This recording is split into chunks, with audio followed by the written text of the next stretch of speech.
The Solar Podcast is brought to you by Continental Energy Solutions. I'm Tim Montague, your host. Today on the Solar Podcast, my guest is Mark Pruitt. He is an independent consultant, the owner of the Power Bureau, and the original director of the Illinois Power Agency. Welcome to the show, Mark. Hey, Tim. Thanks very much to invite me.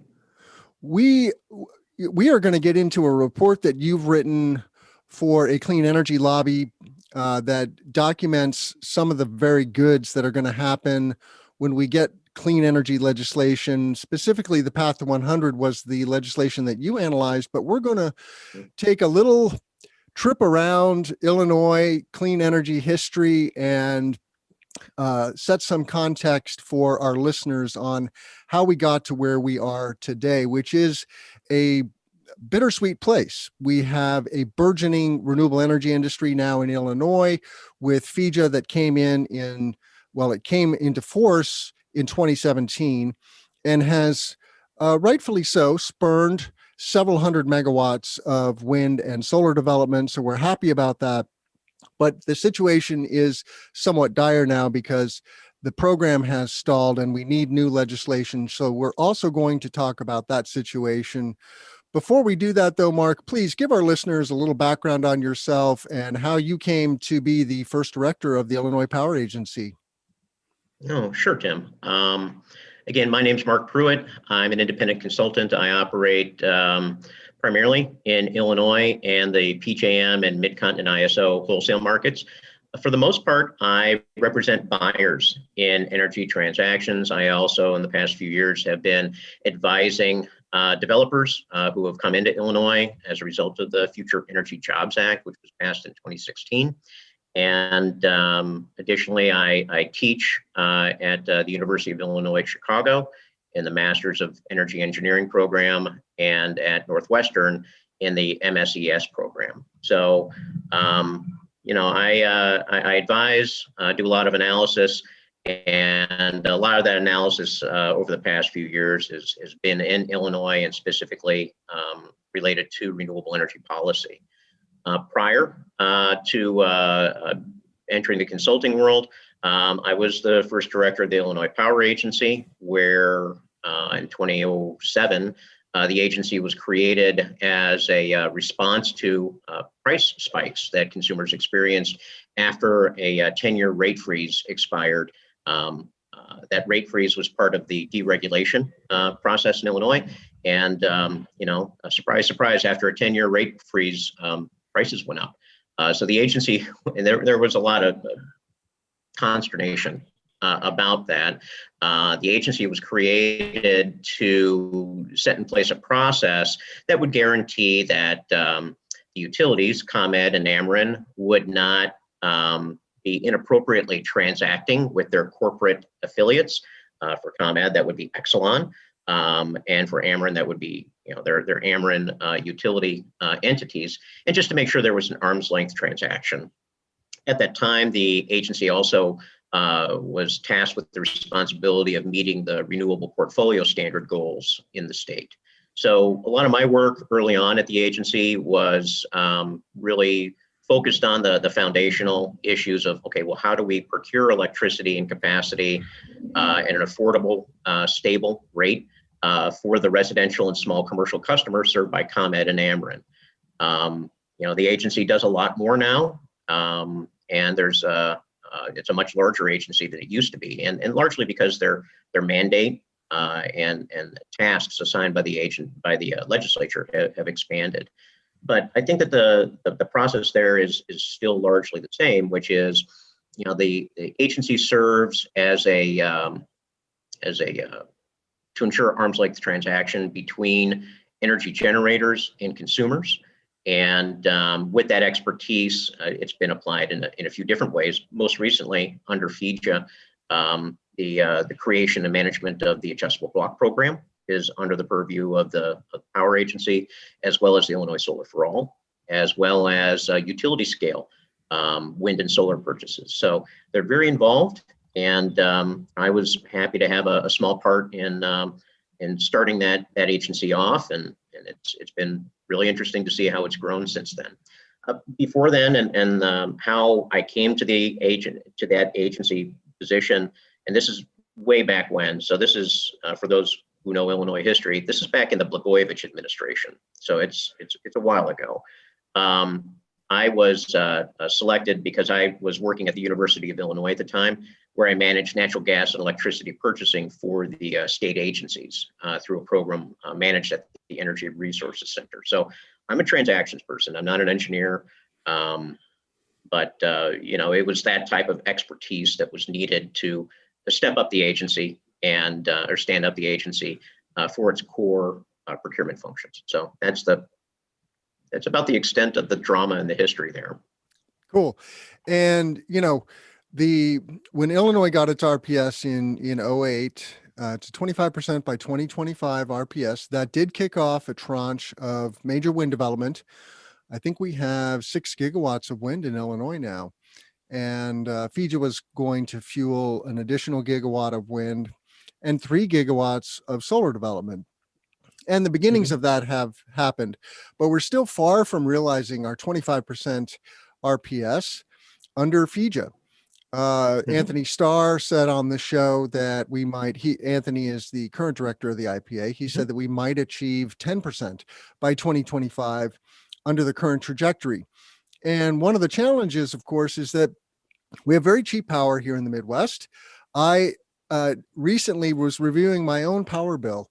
As a simple consumer, I pay 4.5 cents per kWh for all renewable energy through a municipal aggregation purchase program that the city of Urbana, where I live, participates in. So that's just incredibly affordable.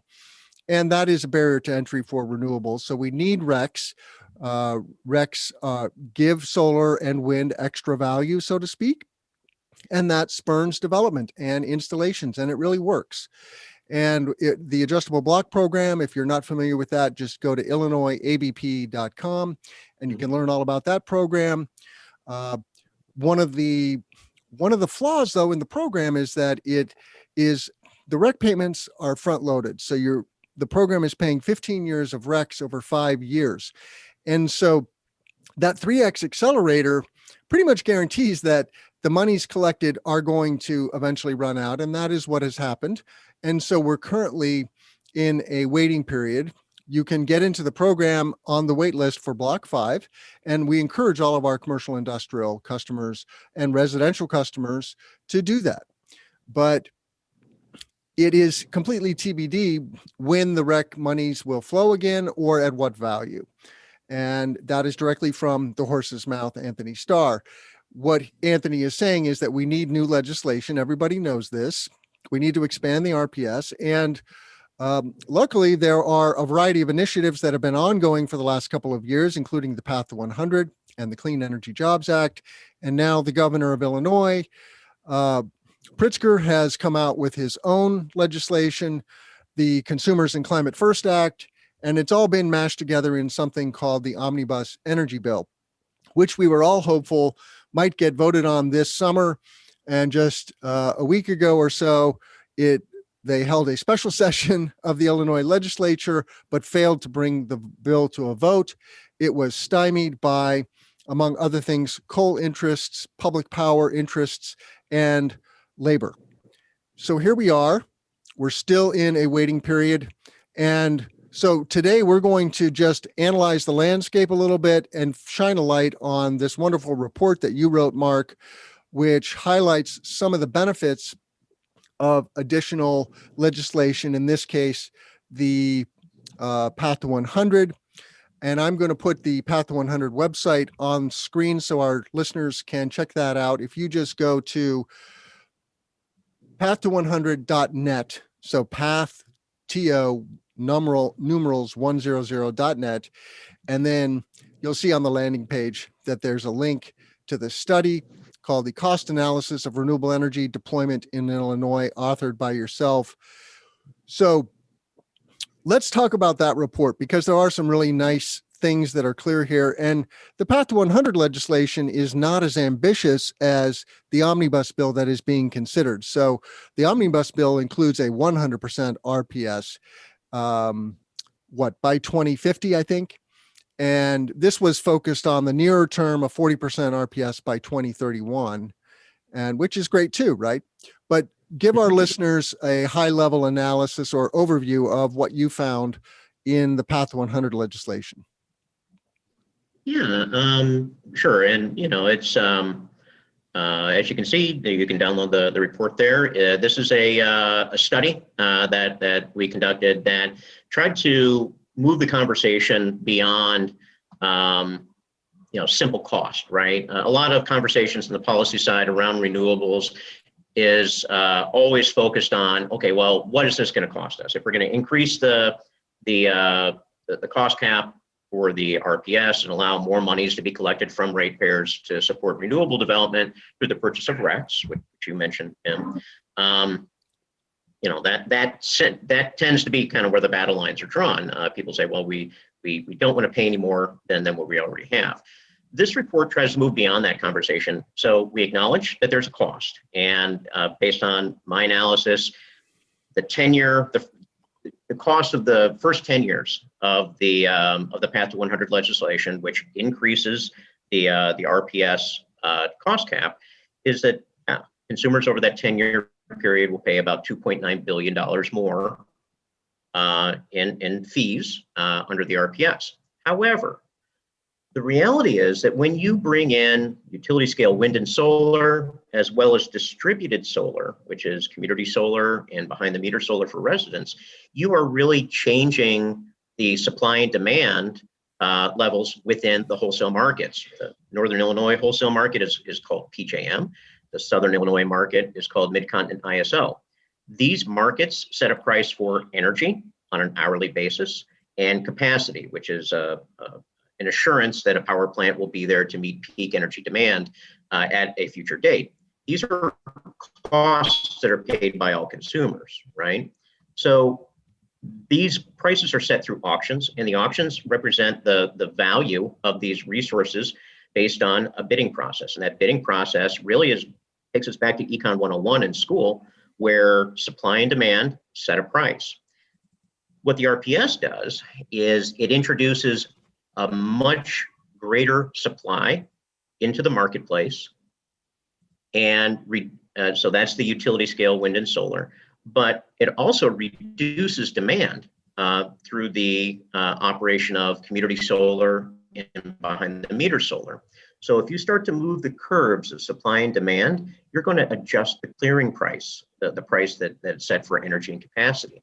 And what the study tries to do is to estimate what are those cost impacts. And what we found, without getting into all the nitty-gritty, was that over that first 10-year period, which we felt was a realistic window, right? We could have gone further, but in the first 10 years, we found that if you take a look at that $2.9 billion of added cost for the renewables, you're actually generating about $4.1 billion of benefit in the form of lower wholesale costs for consumers, as well as the direct cost savings for retail customers. So in the end of the analysis, the punchline is this expenditure will yield about a $1.2 billion benefit to consumers in Illinois. So yes, you're paying more, but the impact of this is that you're not just putting these pieces of equipment out there, you're putting these new equipment out there that are generating electricity, bringing more supply into the market, and reducing the price of overall electricity throughout the state. And why is it that the Path to 100 or the adoption of renewable energy reduces the cost of energy for consumers?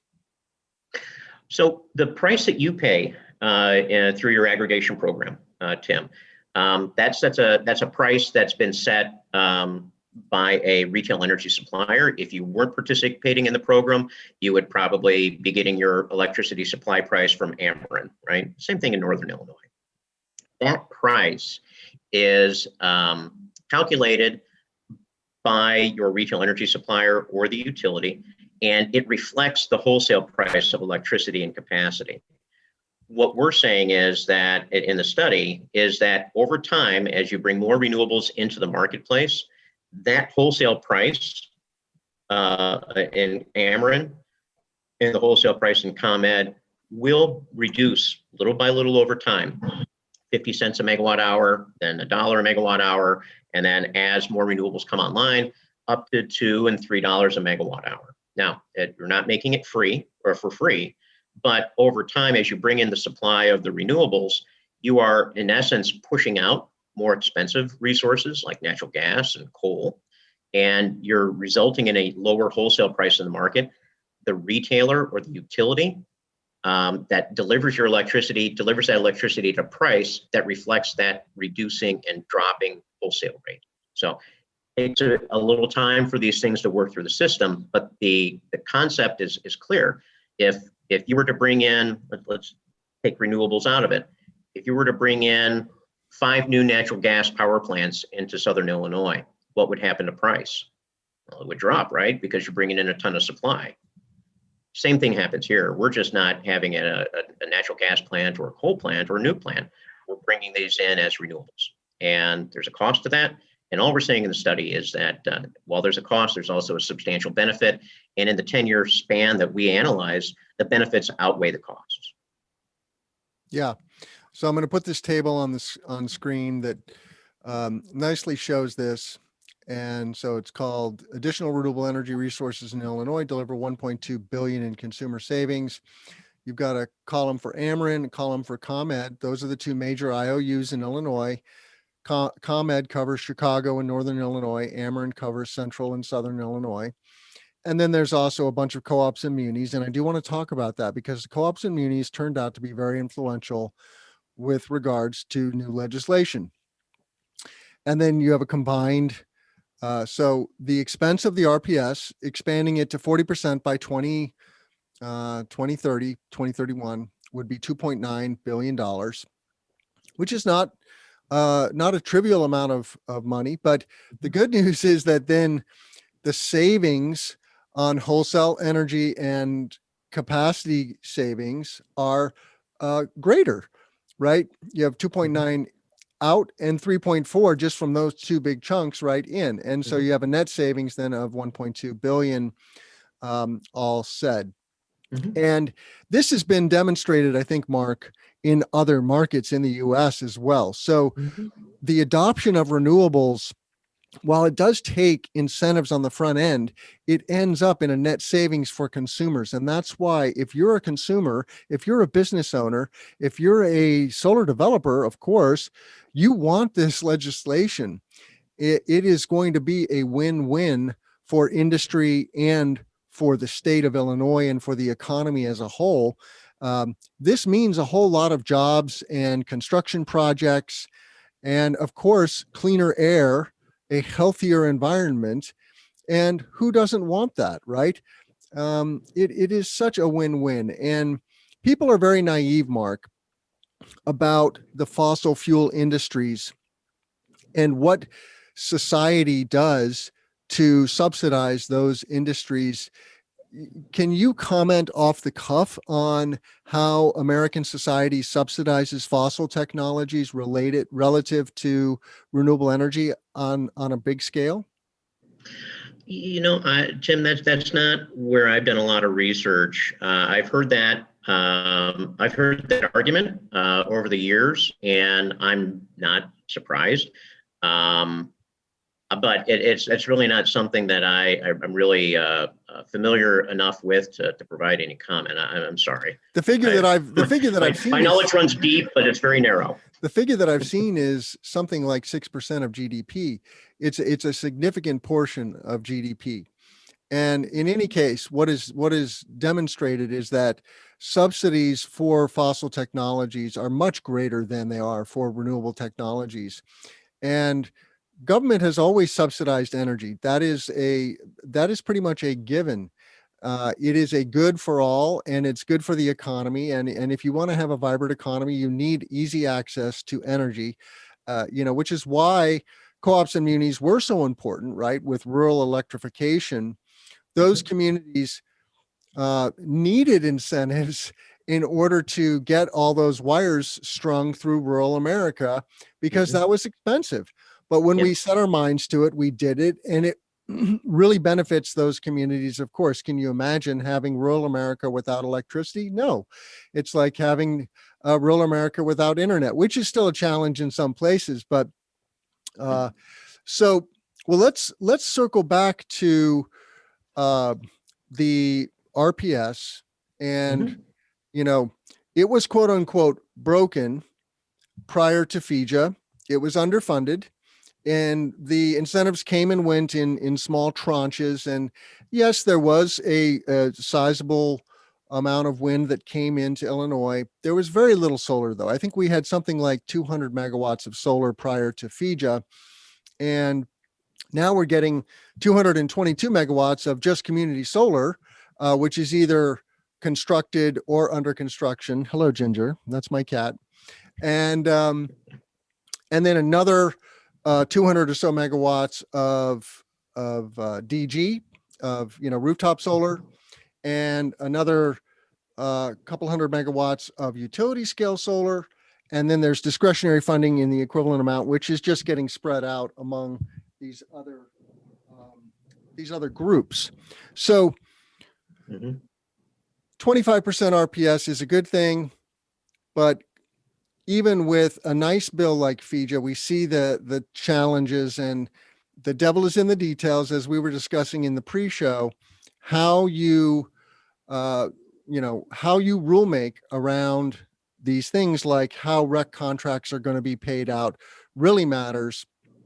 And the long and short of that, of FIJA, was that it's fueling $200 million into the renewable space on an annual basis. It's also fueling the nuclear industry to an equivalent amount. So we are keeping Clinton and Quad Cities open, and that is low carbon energy. So that's, in many people's eyes, a good thing. But it hasn't been enough to get us back on track. And now we have this omnibus bill, which is much more ambitious, rightfully so. There are 100 cities and states that have 100% RPSs. So a 25% RPS in the United States is not a big deal anymore. Many states have 100% RPSs, or at least 50% RPSs. And so we've got to keep up with the times and become part of the modern economy, in my eyes. So what do you have to say, though, about the situation with FIJA, and I guess the doorstep that we are on into a potentially new era here in Illinois? Mhm.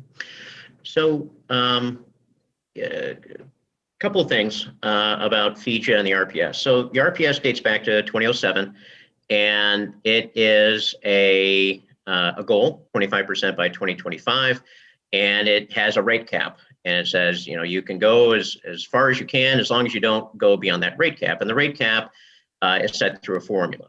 So that formula has remained the same since 2007, all the way through to present. And it generates about $220 million a year of funding. Sometimes 230, it depends on the year, depends on the volume of electricity consumed, et cetera. So FIJA didn't change that. Where FIJA came in is that it gave directive on a policy standpoint that said, okay, using that $230 million a year, the spending of those dollars needs to be prioritized in the following manner. And it was very prescriptive. It said so much in utility scale wind, utility scale solar, adjustable block program, brownfields. It was very prescriptive in it, and it set a definite preference for in-state resources. And this is important because prior to FIJA, and back when I was at the agency, and all the way up until FIJA, the mandate was to secure renewable energy credits at the lowest cost, right? And there were always concerns about in-state preferences, because there was questions about whether that was a violation of the Interstate Commerce Clause. So in the early years, RPS was always fulfilled at less than the required budget, because we had the option to simply purchase renewable energy credits without the associated power under single year contracts from any resource basically within the Midwest. And you can meet the RPS that way, and it's very inexpensive. Even today, when there aren't as many excess renewable energy credits out there, you can still purchase credits. And that's what a lot of municipalities do in meeting their goals. They might be purchasing renewable energy credits from wind farms in Minnesota or the Dakotas. Not that that's wrong, but it's not local. So I think what FEJA brought about was a sensitivity that said, let's focus those funds on developing new resources that are located in Illinois. That's fine. When you do that, you are necessarily shrinking the pool of supply. And just like with our prior discussion about the study, if you reduce supply, what happens to price? Goes up, right? So what FEJA did, and I'm not saying this is bad, it was a policy decision, right? You went from being able to purchase renewable energy credits from, say, 80 cents to maybe $1.20 a rack, to making long-term commitments to buying racks from resources that on the utility scale side were maybe $5 a rack under a 15-year utility scale contract, all the way up to, depending upon the adders and some of the math that you're real familiar with, Tim, could be as high as $70 a megawatt hour for some of the smaller community solar projects. So, it was a choice to direct and promote local development. That's fine. It's just that has an expense. And what that does is means you can buy less with the same amount of money. And then when you accelerate the payments and you burn through your cash even faster, that continues to limit your ability to have a consistent level of development, which I think has been acknowledged to be a challenge in the current market structure. But a lot of the legislation in energy and elsewhere is largely written by folks who don't do transactions every day and don't necessarily understand the implications of some of the policy positions that they take. And I think that we see that here, that we now have a hardwired boom bust schedule in the RPS, and there are no other alternatives. And as a result, you've got some pretty low compliance levels now through 2025. And with the new omnibus bill, do you see a fix to that boom and bust that we've experienced? I think that there's an effort to alleviate some of it. So instead of paying out over 5 years, I think they're now going to pay out over 6 years for the adjustable block program. I think also something that will alleviate some of this is the increase in the RPS budget. I think that will also alleviate some of it. But as long as there's that accelerated payment issue, I still think that there's going to be some constraints in certain years moving forward in terms of the available funds. Now, the good news is that the legislation also allows the utilities to hold what are in essence over-collected funds for up to 5 years. So, it's not this use or lose it type circumstance that we have now with the solar cliff. 5 years is viewed as being enough time to allow for the build out and the scale up that's promoted in the omnibus bill. But again, it's a potential for constraint. So, one thing to think about with regards to legislation is it a flaw or is it a feature, right? It's at the beginning of the policy process, these are all features. These are things that are going to improve the process. They only become a flaw when it becomes evident that the policy is not consistent with either a regulatory practice or the market, right? I know a lot of advocates say, well, we're going to create a market. Well, they're not don't have a great track record at that. So I think a little bit more thought in terms of some of these key elements would probably be helpful. We've had some near-death experiences for a number of developers in Illinois. The long-term power purchase agreements that were negotiated in 2011 almost went bankrupt due to how the market operates in Illinois and how regulation works with regard to customer mobility from the default rate to retail choice and then community choice aggregation. And more recently, the potential for the rollover funds to have to be refunded back to consumers has forced the IPA to go to the Commerce Commission and kind of restructure how payment schedules are going to work. I mean, all these things are net negative for the reputation of Illinois as a good place to develop. Doesn't mean it's bad. It just means that there's challenges, and that people get concerned when there's challenges.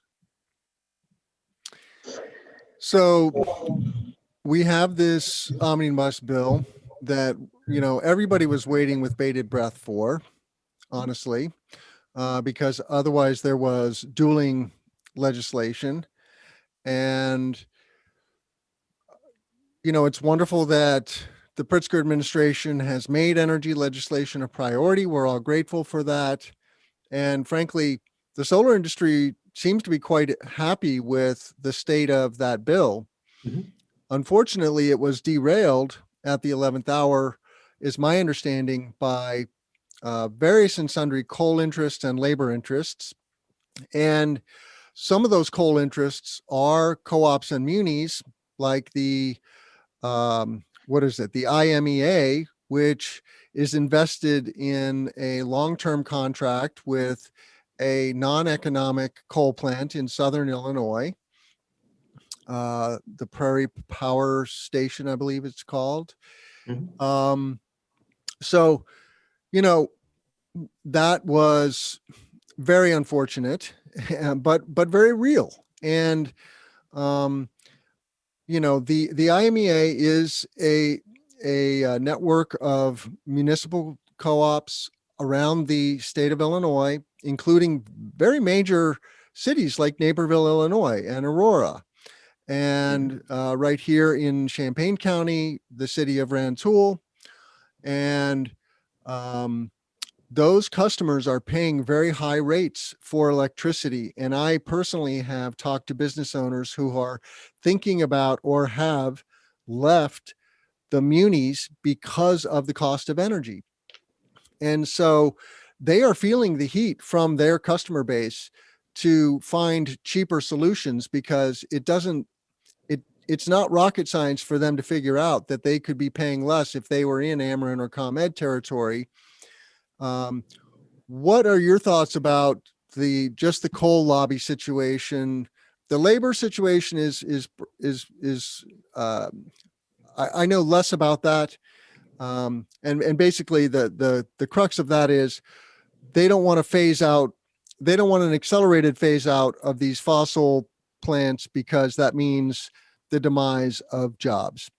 Mm-hmm. And I see it as a both and, right? We see utilities across the country shuttering coal, gas, and nuclear facilities because they are non-economic relative to new wind, solar, and battery storage. We see NIPSCO, we see Alliant, we see so many large IOUs around the country doing this in their tenure planning process. But what is your take on the situation in Springfield, and what is the glimmer of hope to get this across the finish line?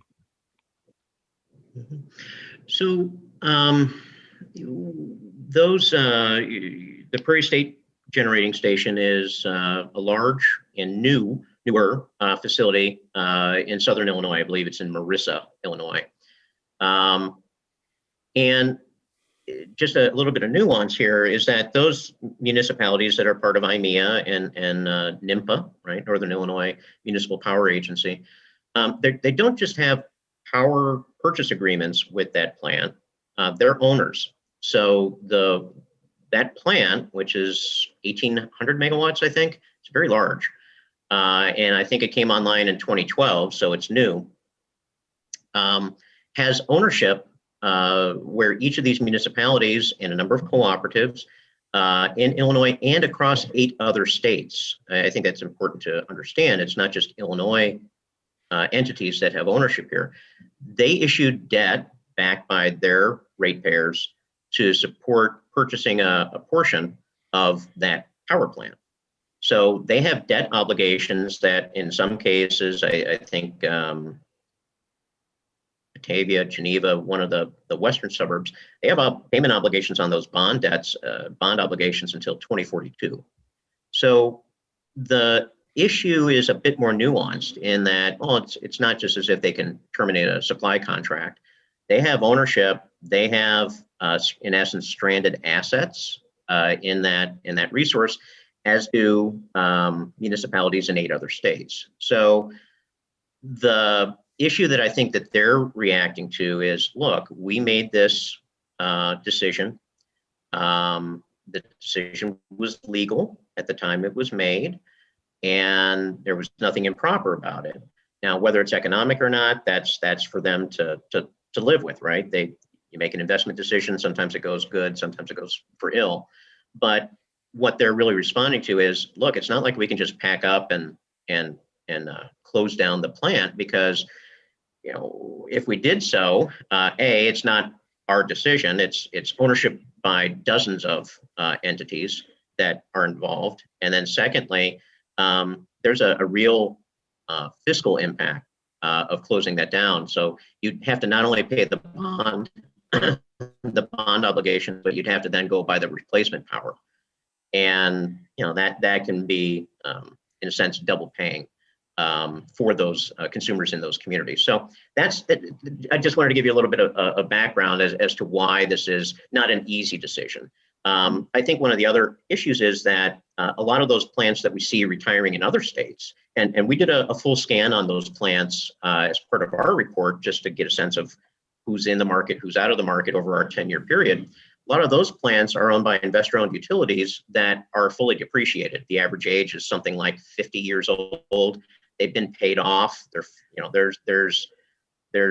no outstanding debt on those assets. So it's a little bit easier for those corporate owners to say, okay, well, we can close that asset because we don't have an outstanding obligation moving forward outside of environmental compliance and other items.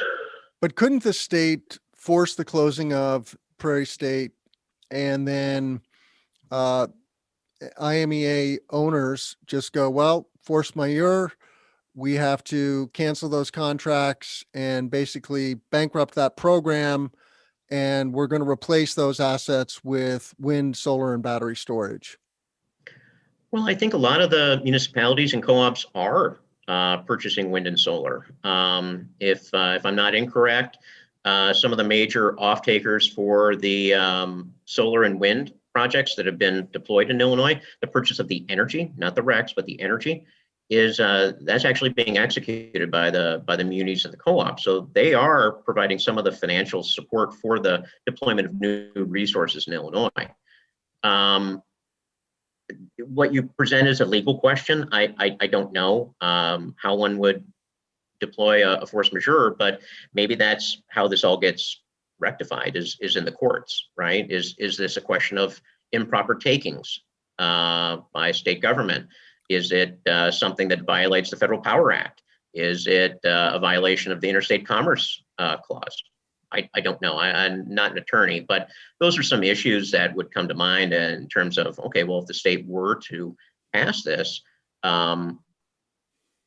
what are the legal questions that would be raised? So, I think that in the end, there's a policy objective to get the power generating sector in Illinois down to zero emissions from resources that are greater than 25 megawatts. Just to be clear, there's a lot of cogeneration and diesel generators that aren't impacted by this legislation that will continue to operate. So I don't know, but it's not a simple issue for those that are directly impacted by that power plant, the IMEA members, or even City Water, Light and Power, the municipal utility in Springfield that I think brought their newest coal asset online, about a 200 megawatt project, I think in 2008.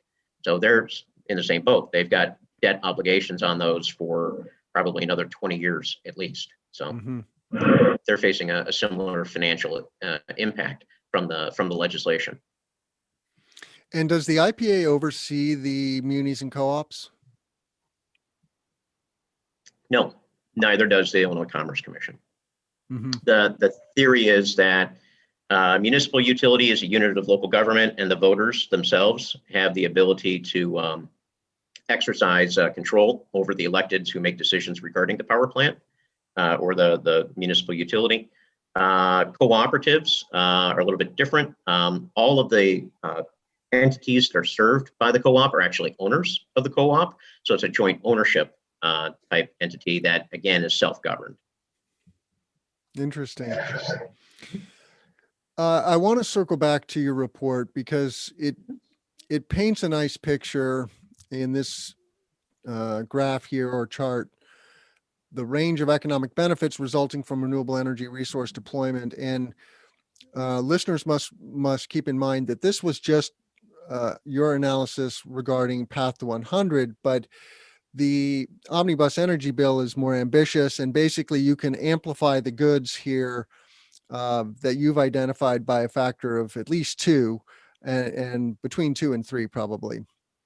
But so I really love this because it just paints a very simple but clear picture of what are the economic benefits to the locale, in this case, the state of Illinois, its residents, its business owners, and taxpayers. And what this means is potentially lower energy costs and increased economic development. That the lower energy cost, as you explained early in the show here, comes from wholesale energy price reduction and retail cost reduction. And there's energy capacity, supply, and delivery, and taxes, and all of that. And then on the bonus side is this is major capital expenditure. These are construction projects. And then there's ongoing operations and maintenance of all of these facilities, whether it's rooftop solar, community solar, utility scale solar. And so it's infrastructure, construction jobs, land leases, O&M jobs, property taxes. And just real quick on the land lease side, this is tripling the income sometimes on a per acre basis of landowners, mostly farmers. And so it is good for rural communities. And it's long-term stable income. If the program can get its, find its sea legs, so to speak, we're on a little bit of unstable ground at the moment. What are you optimistic about moving forward, Mark? It's, what I tell my customers is it's not a question of if, but when we're going to get new legislation that is going to incentivize more and probably significantly more renewable energy development. But what is your takeaway for, the light at the end of the tunnel here? I think that a lot of interests are aligned in support of the majority of what's in the reportedly in the omnibus bill.